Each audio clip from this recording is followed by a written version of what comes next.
Hello and welcome to Business Television India. I am Vijay Ganeshan Iyer and you are watching The Big Story. On this edition, we take stock of the massive turbulence that's hit the aviation sector. Domestic travel today has turned into an expensive affair, probably beyond the reach of an average middle class. So what's beyond this massive rise in airfares? Is this just the demand-supply dynamics, or are there some other factors involved as well? On this episode of The Big Story, we find the answers to 4 big questions on everyone's mind. 1. Are consumers bearing the brunt of grounded aircraft? Are cheap airfares a thing of the past? Will high airfares dampen the upcoming holiday sales and ease the financial stress surrounding aviation industry affecting the customers? To discuss all of these, we will be joined by very special guests and also by my 2 colleagues who track aviation sector. So before going on to the guest, if I could first go on to my colleagues who are with me in the studio, Priyanka Iyer and Shail Damania. Priyanka, if I could come to you first, you track aviation sector for years on a day-to-day basis. What are the factors where clearly we are seeing in the last 2 months the prices going up? Clearly it can't be just one factor, supply-demand mismatch, or clearly there are things happen cumulatively and that we are getting reflected and the prices all of a sudden are spiraling for all sides? Well, apart from the crude spike that we had seen last year, there are also the airlines which are dealing with their own issues. We all know that Jet Airways currently has 25 aircraft on ground. Only 70 are currently operational is what we got some time back from some government officials as well. 20% of the fleet of Jet Airways not functional at this point in time. Indigo just came out of the issues with the Pratt & Whitney engines, and now we have seen them grounding around 30 flights on a daily basis till March, and this is mainly because of a crunch of pilots that they are having. Now this crunch is also going to go on for a while. They are going to hire further more pilots in as the next year begins after March. But till then, obviously, we have seen a lot of cancellations coming in, a lot of rescheduling happening from Indigo, from Jet Airways and other airlines because of the change in the schedules and also the grounding. Now, apart from that, the airlines have their own issues, but there's also Mumbai airport which is shut for their maintenance and repair work. It started on Feb 7th, it's going to go on till March 30th, and around 5,000 flights in total have been cancelled in this whole timing from Feb 7th till March 30th. Very importantly, if you go to see 11 AM to 5 PM every Tuesday, Thursday and Saturday, so 6 hours of Mumbai airport not functional, and it is one of the busiest airports in the country. So a lot of cumulative issues impacting airlines at this point in time, apart from the crude prices that we saw last year. Shall, if I could come to you, as Priyanka here was pointing out, cumulative factors, but crude is something which always the aviation industry and the airlines keep talking about. How crucial is that at this point of time? Because yes, the crude prices went up, but equally they have also come down. So at this point of time, what role is crude prices playing in the whole finances of airlines and the way they are doing the business? Right. So every time there are prices which get increased, the first factor that everybody goes to blame is crude. This time around, it's definitely not the case. If you look at Brent prices, I'm looking at prices between from the start of Feb till now, you'll see that Brent has pretty much traded between $65 a barrel to $70 a barrel. It's the same case that we saw in the last year, which is the February to March period of 2018. So Brent has been pretty much the same on a year-on-year basis. If you look at ATF prices, you will see that ATF prices currently are approximately 62 to 64,000 a kiloliter. These are the prices as of today, as of the 1st of March. And if you look at these prices in the same period, which is from February to March of 2018, you will see that these prices were again 63, 64,000 a kiloliter. So they're not completely different. This is not a scenario that we saw in October or September when ATF prices had gone through the roof, 74, 75,000 a kiloliter. We are much lower than those levels. So crude this time cannot be blamed. Interesting. Crude this time cannot be blamed. I have been told that we are joined by our 2 special guests, Mr. Jitendra Bhargava, former ED of Air India, and also Sharad Dhalla, CEO at Yatra. Mr. Dhalla, if I could come to you first. You guys know the pulse when it comes to how the ticket price movements happen. How do you see the Q3 has been when it comes to the pricing? of domestic airfares, and how are you seeing Q4 panning out with almost close to 2 months now over in Q4? The pricing clearly on the upside from the lows that perhaps the Indian consumers must have seen of the airfares in the last couple of years. How do you see this whole market dynamics at this point of time? Good evening, and great to be on the show. So actually, we definitely have seen that on an overall basis, prices have been moving up over the last couple of months in particular. I mean, December was anyway, tends to be a peak holiday season, and so prices are up. So it's actually over December, Jan, and Feb. We've clearly seen that prices have been on the upswing. And I think Priyanka spoke about some of the factors which actually have been in the short term driving it, wherein there has been a shortage of capacity or a reduction or curtailing of capacity by some of the carriers for various reasons. Also, we've had Mumbai Airport with the runway closure, which will run till the end of March. And I think, apart from all of that, it does also seem that, because the load factors have been, close to 90% over the last 1 year or so, this capacity reduction has actually, pushed up the prices. So there is definitely the airlines are filling up their aircraft. The last minute fares have, surged fairly significantly. We're seeing, on many of the key routes, some of the last minute fares are, quite absurd in the sense that, you're talking about fares from Mumbai to Calcutta being like 25,000 and things like that for a one-way fare. And I think that is a function of the fact that, the demand which is there in the market, the capacity reduction has enabled the airlines to push up some of these things. And I do think that... Hold your thoughts. If I could interrupt you, I believe we are also being joined by Mark Martin, founder and CEO of Martin Consulting. Mr. Martin, good evening. Great to have you on the show. If I could come to you, as you were listening, Mr. Dhal also saying clearly seat capacities is something which was primarily the reason, and add to that the various problems. How do you see things panning out, particularly the way things have panned out in Jet Airways in the last 3 months? Clearly, Indian aviation sector, particularly on the domestic front, is going through one of its turbulent phases. Hi, good evening, and thanks for having me on BITV today. I think one of the key challenges that we see ahead of us is we're dealing with changing dynamics in our landscape. Oil, whilst was fluctuating, the government really hasn't done much to lower the price of oil. We still have the 5% import duty, with the countervailing duty goes up to about 11%. Furthermore, I think what's also very substantiated is that we're actually seeing a certain amount of stagnation in the business, and that comes from air travel starting to hit the Indian consumer's wallet. We are dealing in this is a very tread with care environment, with even Jet Airways in a position of instability. We still don't have any clarity on what's going to happen with Jet's fleet is down by 40 aircraft at the moment. Plus, we really don't know the actual fleet deployment status of Air India. So what we have now is whoever has residual capacity is trying to step in and bridge the gap. But clearly, even if you look at apart from the Mumbai airport closure, with Delhi fog, and of course congestion that's been happening, and now even worse with the airspace closure over Pakistan, it is not looking good collectively. And I think even your operating costs for an extra 30 to 45 minutes to circumvent Pakistan airspace is also having a toll, because you sold the inventory 6 months ago and now you realize your operating costs are hit by an additional 45 minutes of flight time. Who's going to pay for that, the price of fuel and the extra flight time?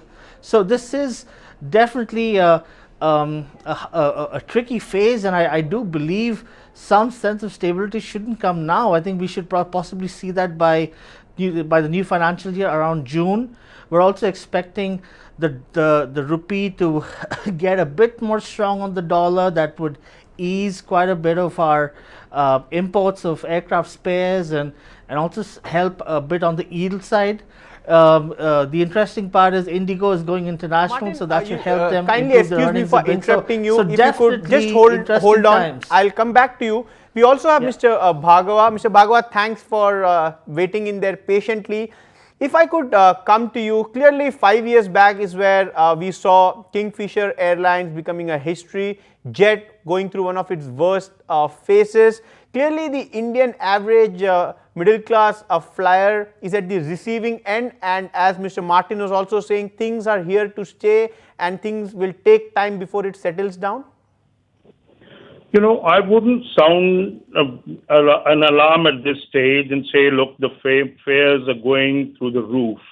It's a very, very temporary phenomenon. Your correspondent has already listed some of the factors that have led to fares going up northwards. But let's not also forget that in the market currently, even today, as of today, Indigo and AirAsia have offer on sale very attractive fares for travel and domestic sector. We are accustomed in our country to low fares, which are, I would call it, ridiculously low fares on a per kilometer or passenger flown basis. And we all know it that till the quarter ending September, the airlines were losing money. Of course, ATF was a contributing factor, but there have been lower fares. Now, one factor we cannot ignore is that in the last 14 months, 120 aircraft have been inducted into the Indian aviation market by Indian carriers. Even if 60 aircraft were to be grounded at this moment because of Jet Airways, Go Air, Indigo, etc., it will have an impact, but not significantly. Why do I say that it's a temporary phenomenon? We need to understand. There are 800 plus aircraft on order by various airlines which are going to be inducted. Each airline will ensure that we need to protect the market share, even if it is at the expense of profitability. Sheer challenge of inducting so much capacity in the coming years will ensure that fares will not go up significantly. But one thing we must bear in mind, don't get accustomed to fare levels which are uneconomical, unsustainable, can lead to airline closure. You cited the example of Kingfisher. That was a totally different case. He went overboard. But when you look at the legacy carriers, Air India, Jet Airways, Vistara, you are not recovering the cost. The co-panelists from Yatra would certify this, that when you go onto their website and see on any destination in the country, the fare difference between a full service carrier, which gives you better amenities, etc. on board, is not significantly different. So it's the business model of some of the airlines which are leading to it. But as I said earlier, it's a purely temporary phenomenon. We wouldn't see it. And let's not also forget, we should not be looking at fares for comparison, which are for travel in the next 3, 4, 5 days. Let's take a fare which is for 15 days from now. And take this aspect of Mumbai airport not being available during certain durations, Indigo cancelling flights because of pilot problem or engine problems, Jet Airways going through Jet Airways encountering problem. Now, once these issues are resolved, it will be back to the status quo of what we had earlier. It is in airlines' own interest to keep fares which are low, which can stimulate the market, get them passengers. Otherwise, the whole game of inducting so much capacity will go far and only affecting them economically and financially. Right. Mr. Dal, my question was to you. So now we are towards the cusp of the holiday season, so to say, the summer holiday season. We are already sitting at the start of March. Come April, generally, does this time really see higher prices, higher load factors, and will that be of impact on pricing this time around as well? So I think that, the point that Mr. Bhargav made was very valid about this kind of capacity constraint being a bit temporary in nature. I think a number of factors have come together to result in this kind of situation, which has resulted in the fares rising as of now. Yeah, but I think he's also put it very correctly that there is a number of, all the airlines have plans to add in more aircraft. And as that capacity comes in, I think, as far as the pricing is concerned, you'll be back to, levels which are more conducive to drive the market demand. And I think that is exactly what is going to happen.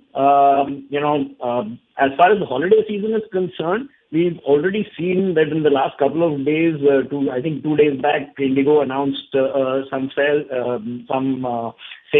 and that was followed by a couple of the other carriers as well. So I think that, if we look out into the holiday season, the fares there are not going to be showing a similar kind of increase. On an overall basis, we definitely are seeing, fares which are higher than last year by, 10 to 15%. At the same period right now. Now, is that going to continue into the holiday season? I'm not entirely sure about that, because a number of these constraints could be history by then, and the market is clearly, as far as the demand side of things are concerned, I think that the Indian traveler is definitely looking at air travel as the preferred mode, in the sense of upgrading from the other various modes that are there. And, the airlines adding in more capacity means that is going to keep fares pretty stable. And if oil prices stay in the region where they are, I think, you're not going to see very important point that 10 to 15% the prices on a year-to-year comparisons have gone up. Martin, if I could get you in back in the discussion at this point of time, clearly, if I could say that perhaps the Indian aviation sector are also going through a recalibration, and perhaps an average traveler cannot expect the dirt cheap price of tickets that perhaps he used to get a year back going forward, because of various reasons, and there would be perhaps a threshold below which the prices are not going to fall. This is going to be a new reality for an average middle class air traveler in India. Martin? Well, it won't really be a realignment or calibration, but more like a realignment, and I think the realignment has already started about 12 months ago. But what's really affecting the whole ability to improve your yield and in effect put more seats out there is that the effective deployment of fleet is reducing by not by design but by force. The Pratt & Whitney engine problem is not going to go overnight. That will be there. It will linger on for another 6 to 9 months till such time that engine stabilizes in India. Now, even when it comes to air travel, I don't think the question here is about the 3,000 going up to 25,000. That's only momentary. That should stabilize, and that we should get over and done with that in about 30 to 45 days. It's the continuity of air transport as a sustainable medium is what is concerning. We know the realities of Udan. Udan is more or less, it's completely failed. I mean, 6 operators who are operating in Udan have shut down. So who is operating these flights? And now the government has announced Udan 3. We have no idea how that's going to eventually replicate and pan out to offering what you call a sustainable air transport service. So what we see now is everybody, the whole pyramid, banking on an Indigo, a residual fleet of SpiceJet, Go Air, Air India, Jet Airways, and more or less what we have at the moment. So we may have added fleet, but on account of challenges, we're not really expanding the market, and that's a concern. So market expansion or increasing the traveler base is a challenge, and that's what is getting affected. Mr. Bhargav, if I could come to you, if I could ask you, also it's in the interest, the debate will go on whether a PSU bank should rather go ahead and bail out Jet Airways to ensure it keeps flying. But from the aviation sector perspective, clearly it's also in the larger interest that a big player like Jet Airways survives, because clearly otherwise it's going to create a huge gap, and the fact remains, the bottom lines are, if that happens, then the prices are only going to further go up, and the consumer is going to face the ire. So how are you looking at from the aviation sector perspective, clearly keeping airlines healthy and their balance sheet strong is also one of the basic elements to ensure that from the growth perspective, things remain intact for the aviation sector? Mr. Bhargav? I've always maintained that what we lack in our country is expertise in the aviation market. If you recall, when Air India was the solitary player in the market, and when losses used to incur, we used to immediately dub it, government run airline, inefficient people, poor service, etc. as the cause. What we overlook is the fact that the market dynamics have to be taken in note of. India is a hugely price-sensitive market. Jet Airways, it cannot with its business model make profit. Now, as you very rightly asked, what happens when in the public sector banks put in money? At the moment, when we look at the future or discuss the future of Jet Airways, we at least know it is Naresh Goyal, the promoter, who needs to be spoken to, who will be held accountable for it. Once the public sector banks and other investors have a majority of the shareholding, and it is very unlikely with the market dynamics that we have that Jet Airways will be able to make profit in the near future. Who do you hold responsible for? So at the root cause of the problem, both for Air India and for Jet Airways of any full service carrier, is the propensity to go for lower fares, Indian market being price sensitive. So the market share of low cost airlines will go up. So there is some tweaking required as far as the business model is concerned. Now, they really don't want to do it. They've got the aircraft on order. They still want to persist with it. I would have expected that. I can understand Air India scenario where the decision-making process is slow, being government-owned.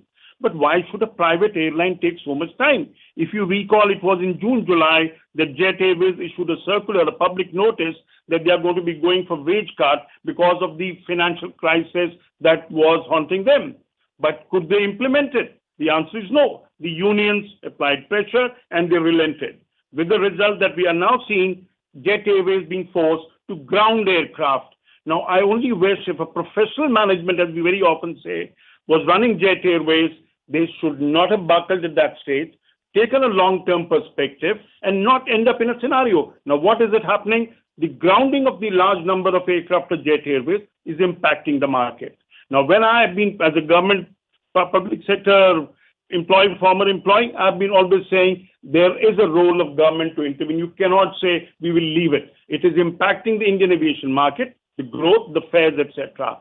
Why should anybody be allergic to government intervention or counseling at the right time that this is the way to go about? Or take the other thing. So many aircraft being added every year. It will result in poor finances for the airlines. Deeper airlines with deeper pockets will survive, affecting the airlines with lesser, with not much of, with money to back them up. Right. Now, this Mr. is not a welcome Mr. Bhargava, we have seen this in the telecom industry. We don't want to see it in the aviation industry, such a scenario emerging. Right. Mr. Bhargava, we have seen that almost a fourth of Jet's total fleet has been grounded. And for the last couple of weeks, every week we are hearing of 4 or 5 more aircrafts being grounded. How can you put this into context for us? At an industry level, if this number had to go up from around little less than 30 currently to let's say 50 or 70 over a period of the next few months, how badly would the industry get affected and its impact on pricing for consumers? There are 3 factors to be taken into consideration. Right. A, what is the incremental capacity being added by other airlines other than Jet Airways? Quantum of Jet Airways grounding of aircraft, which is imminent. If they cannot pay, grounding is the only course available. Now, then comes the control. Of course, we have come down, our market rate growth from 20 plus has come down to the 15-16% at the moment. But if fares are maintained at the levels we are now talking about it, or even if jacked up by 5-7%, it will have a resulting impact. So it's a basically demand and supply situation. One hopes that there's an early resolution to Jet. It does not lead to a situation where still more aircraft get grounded, because you cannot summon or take on lease. Interrupting, clearly we are running short of time. Your point well taken, sir. It will be in the larger interest of the aviation sector to ensure that Jet Airways is up and running and revived at the earliest. Mr. Bhargava, Mr. Martin and Mr. Dal, all three of you gentlemen, thanks for sparing your time in this special coverage that we are doing, purely keeping in mind the average Indian flyer and what they are facing. Quickly, if I could just take Priyanka, 30 seconds. Jet Airways, next 10 days, do we expect any final resolution to come on board? Yes or no? So the only thing that we've gotten from Naresh Goyal is by March 18 there should be some clarity. But to implement the entire plan, it's going to take a few days, and we might see more groundings happening till then because there is a cash crunch in the company. Okay, Priyanka, thanks for sparing your thought. Quickly, I believe if we could go to Civil Aviation Minister Suresh Prabhu's bite, where earlier he has spoken in Delhi on various issues confronting the industry and of course on Jet Airways. Aviation is a deregulated sector, and therefore within the deregulated atmosphere we already come out with a charter, passenger charter, only the other day. So this will ensure, but this has been from the long time, this has been the practice in the aviation sector, in any aviation sector, deregulated markets, they work like this. But we keep watching it. If you find anything which is untoward, which is unethical, which is improper, we always, of course, will look into this matter. The DGCA is completely, constantly monitoring the situation to ensure that all aircraft which are flying conform into the highest safety standards. As far as the debt resolution plan is concerned, the banks led by State Bank of India as a consortium leader are actually trying to address that issue. Our ministry keeps watching the situation very closely, and within the rights that are available to us, within the responsibility that are entrusted to us, will ensure that passenger interest will be protected. Government keeping a close watch on the happenings at Jet Airways is the word coming in from the Civil Aviation Minister, Mr. Suresh Prabhu. Clearly, we are running short of time. So, if you are a flyer planning your holidays after your exams get over of your children, clearly when it comes to your air travel, you will have to pump in or keep more money for that from your budget travels for your vacations. Shell and Priyanka, my colleagues, thanks for joining in this special debate. With that, it's a wrap on this edition of The Big Story. Hope you enjoyed this special debate. News and market coverage continues on BTVI.